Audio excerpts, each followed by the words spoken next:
Je m'appelle Gérard Rosy, je suis le président de l'association philatélique Carmosine depuis 20 ans.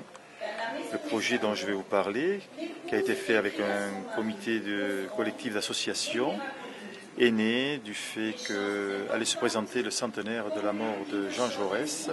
Étant philatéliste, je souhaitais que l'association philatélique Carmosine fasse une demande pour obtenir un timbre au niveau national et international.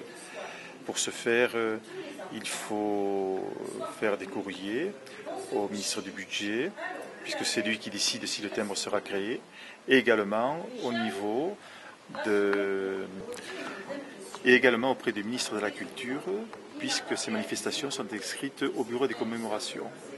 Donc c'est en octobre 2011 que la démarche a eu lieu, donc auprès d'Éric Besson, qui était ministre du Budget, et de Frédéric Mitterrand, qui était ministre de la Culture. Puis les élections sont venues, il y a eu un changement de majorité. Il a fallu renouveler cela auprès de Pierre Moscovici, ministre du Budget, et auprès d'Aurélie Filippetti.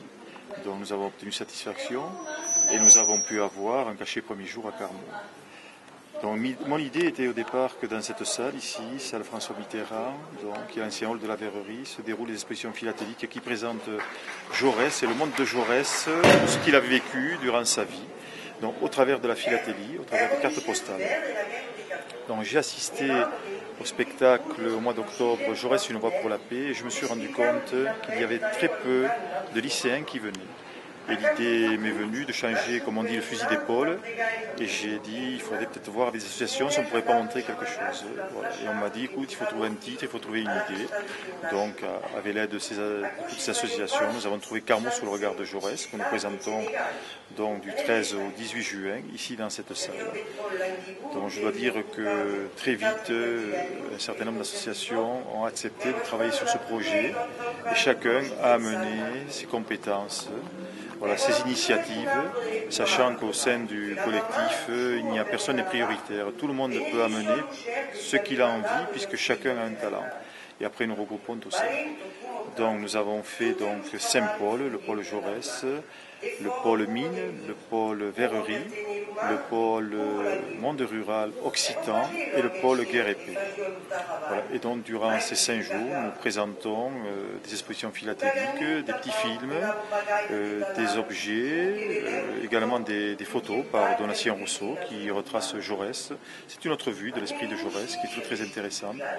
Et puis nous présentons également aussi les chorales qui viennent, plus le cercle occitan qui actuellement est en train de parler, voilà, qui raconte une histoire en occitan. Nous aurons également nous présentons aussi, j'ai oublié de le préciser, le film Ils ont tué Jaurès qui a été présenté sur le site de Cap Découverte en 1994. Ce film permet à ceux qui l'ont vu sur le site de le resituer dans une salle de cinéma et ceux qui ne l'ont pas vu de pouvoir s'en imprégner et de pouvoir peut-être faire également le parallèle avec ce qui sera présenté à Cap Découverte fin juillet, Jaurès, une voix pour la paix. Donc, nous avons eu des premiers visiteurs, bien sûr, des Carmosiens qui étaient soit mineurs, soit fils de mineurs. Et chacun, puisque la visite peut se faire dans l'ordre que l'on veut.